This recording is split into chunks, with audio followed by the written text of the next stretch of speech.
Assalamualaikum warahmatullahi wabarakatuh. Perkenalkan, nama saya Sabrina Ardianti. Saya dari Universitas Negeri Malang, Fakultas Ilmu Sosial Prodi Pendidikan Sosiologi. Saya di sini ingin mewawancarai tentang kelompok sosial dan saya mengambil OSIS. Dan saya sudah bersama narasumber saya. Nama saya Karin Novandini, kalian bisa panggil saya Karin. Kalau boleh tahu, kakak ini asal dari mana ya?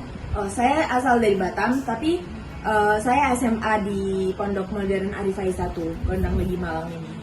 Jadi di sini ya kak, saya tuh ingin bertanya, kenapa sih kak OSIS itu termasuk ke dalam kelompok sosial? Karena OSIS sendiri itu kan kepanjangannya Organisasi Siswa Intra Sekolah. Nah, pasti itu kayak himpunan gitu kan kak, beberapa orang yang masuk dalam organisasi tersebut. Nah, itu namanya kelompok sosial kan. Kalau di pondok saya sendiri itu bukan OSIS namanya kak, tapi OPPMA. Jadi kepanjangannya itu organisasi pelajar Pondok Modern Arifai. Jadi itu. Oh, jadi kalau di pondok kakak ini itu namanya beda, tapi Iya. sama tetap kayak Sama. OSIS, Kak. Kalau boleh tahu kak, kegiatan apa saja sih yang dilakukan kakak di OPPMA itu? Kalau saya sendiri kan saya kebagiannya kelompok grup kebersihan, anggota kebersihan saya sendiri. Jadi itu anggota kebersihan itu melihat kamar-kamar yang ada di pondok itu setiap malam untuk melihat ada sampah yang berserakan atau tidak di depan kamarnya. Jika ada yang berserakan, pasti itu kami akan kenai sanksi kak. Boleh dijabarkan nggak kak, itu OPPMA itu ada apa aja sih kak? Baik, saya jawab pertanyaannya. Di OPPMA itu ada berbagai cabang. Yang pertama inti. Inti itu termasuk ketua sama wakil ketua dari cabang, misalnya SMA. Nah, SMA itu yang OSIS. Terus ketua sama wakil SMA, sekretaris, bendahara, ketua jam'iyah sama wakil ketua jam'iyah. Terus ada juga MMQA itu ngaji maksudnya kak. Ketua sama wakil MMQA sama ketua wakil LPDH gitu kak, diniyahnya itu. LPDH itu apa ya kak? Lembaga Pengajian dan Halakoh Al-Rifai. Oh, itu berarti masuk ke dalam OPPMA juga? Iya kak, benar. Berarti itu masuk dalam OSIS pondoknya kak? Iya, benar sekali. Berarti di pondok itu ada OSIS yang beneran ngurus SMA atau enggak sih Iya, kak? ada kak.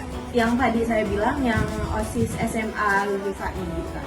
Oh, berarti itu ngurusin SMA nya? Iya, ngurusin formalnya lah. Itu formal dan yang lainnya itu Dunia. iya, ada yang dunia, ada yang pondok. Kalau saya boleh tahu ya kak, bisa jelasin secara singkat nggak sih kak tentang pondoknya kakak ini, dari interaksinya atau keadaan sosialnya serta kegiatan-kegiatan yang kakak lakuin di pondok selama kakak mondok? Oh, yang pertama saya bahas dulu kegiatannya. Kegiatan di pondok itu berawal dari bangun pagi ya kak. Bangun pagi itu kita sekitar jam 3. Jam 3 itu bangun untuk mandi dan sholat, terserah. Kayak kalian bisa sholat tahajud, sholat masjid atau tadarusan di masjid. Dan setelah itu kita menunggu imam hadir di masjid untuk sholat subuh berjamaah.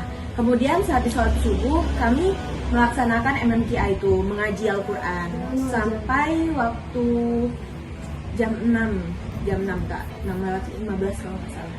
Dan abis itu kami ada waktu untuk beres-beres atau ganti baju dan sarapan. Abis sarapan kami pun untuk sekolah formal. Itu persiapan untuk? Iya.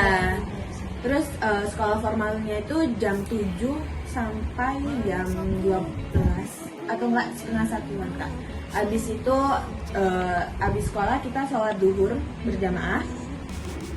Kemudian habis sholat zuhur ada eskul kak, ekstrakurikuler LBE namanya. Dan itu juga ada ketua sama wakilnya kak, saya lupa ngomong. Oh, itu masuk ke dalam OSIS-nya juga kak? Iya. Itu masuk dalam kategori OSIS pondok? Iya. Terus buat jadwal makan siangnya itu? Nah, itu habis sholat duhur kak, maaf. Habis sholat duhur kalian makan dan itu free, ada yang free kalau nggak ekskul, dan ada yang ngumpul-ngumpul gitu. Terus habis ekstra sampai jam berapa? Pokoknya sampai adzan asar. Nah, itu habis asar langsung ada LPDH itu Kak, dunia belajar kitab-kitab kuning. Pengajian kita. Iya, habis pengajian kitab kalian juga boleh mandi entah sebelum asar dan sesudah LPDH itu Kak. Dan itu persiapan ganti baju dan lain-lain untuk melaksanakan sholat maghrib. Habis sholat maghrib itu kita melakukan di pondok itu baca pembacaan Yasin bersama-sama. Habis membaca Yasin kami menunggu azan Isya di masjid. Habis azan Isya, sholat Isya. Habis sholat Isya kami melaksanakan wajib belajar di kelas. Wajib belajar. Ya, itu masuknya ke pendidikan. Pendidikan formal Ya. atau campur dengan Sama pondok pendidikan pondok kan ini ya, ada yang dibagi lagi di OPPMA Pondok itu cabangnya ada pendidikan yang jamiahnya ya Kak. Oh. Pendidikan, kesehatan, kebersihan sama keamanan. Oh, Dan berarti ada banyak cabangnya Iya. ya, OSIS di pondok itu. ya Kalau interaksinya Kak di pondok, pas Kakak di awal kan tuh ada perbedaan ya. Iya. Kakak ini asalnya kan dari Batam kan Iya, ya. benar. Nah, pas masuk sana itu kan lingkupnya tuh Jawa. Iya. Kakak menyesuaikan dirinya tuh gimana sih? Interaksi di pondok itu pertama kali saya masuk kayak lucu, saya juga kayak nggak paham banget dengan bahasa Jawa ini. Jadi kayak mereka lucu sambil dikasih tahu gitu loh yang benar, dan saya juga sebagai orang luar Jawa pasti kayak kepo sama arti-artinya. Jadi saya bertanya ke teman-teman saya.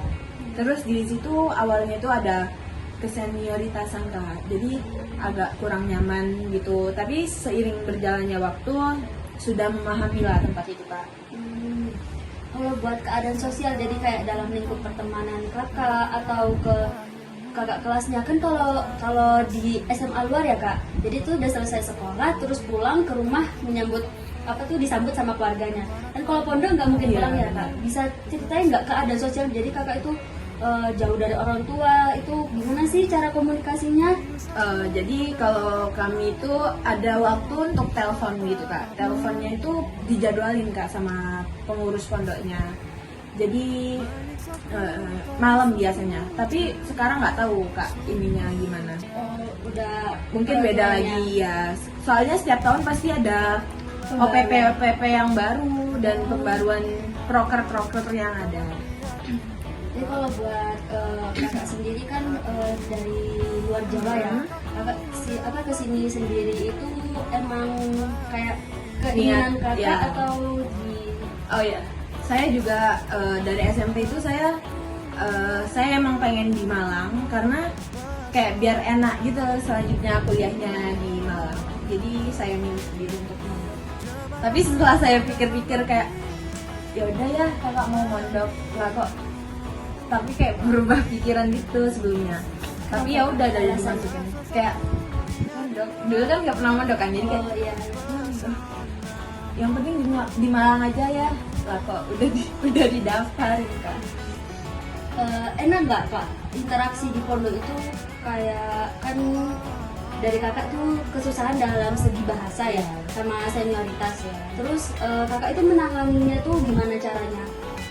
Pastinya kita pasti punya kenyamanan sendiri-sendiri dan masing-masing kan Kak. Jadi kita bisa senyamannya kita mau berteman sama siapa. Kalau yang saya nggak suka itu kan pasti bisa kita lewatin bareng-bareng kan Kak. Soalnya itu buat segi bahasanya. Iya. Kalau buat senioritasnya itu kakak gimana caranya? Mungkin saya abaikan saja, kalau nggak saya ya udah berperilaku aman-aman saja gitu. Oke, terima kasih ya Kak Karin sudah mau diajak wawancara. Jadi kesimpulan yang saya dapat dari Kak Karin tadi itu adalah OSIS yang dijelaskan Kak Karin itu kan berada di pondok. Nah, jadi di pondok itu tuh berbeda dengan SMK atau SMA. Karena apa? OSIS di pondok itu terbagi menjadi dua. Ada yang mengurus untuk sekolah formal dan juga ada untuk mengurus pondok. yang dinamakan atau disebutkan oleh Kak Karin, yaitu OPPMA. Jadi di OPPMA itu terbagi menjadi banyak ya guys ya. Tadi ada keamanan, kesehatan, kebersihan, dan juga LPDH, MMQA, serta pendidikan. Dan juga emang ada OSIS sendiri yang mengurusi SMA-nya, namun itu juga terdapat OSIS yang lain yang mengurusi bagian di pondoknya. Sekian dari saya. Wassalamualaikum warahmatullahi wabarakatuh.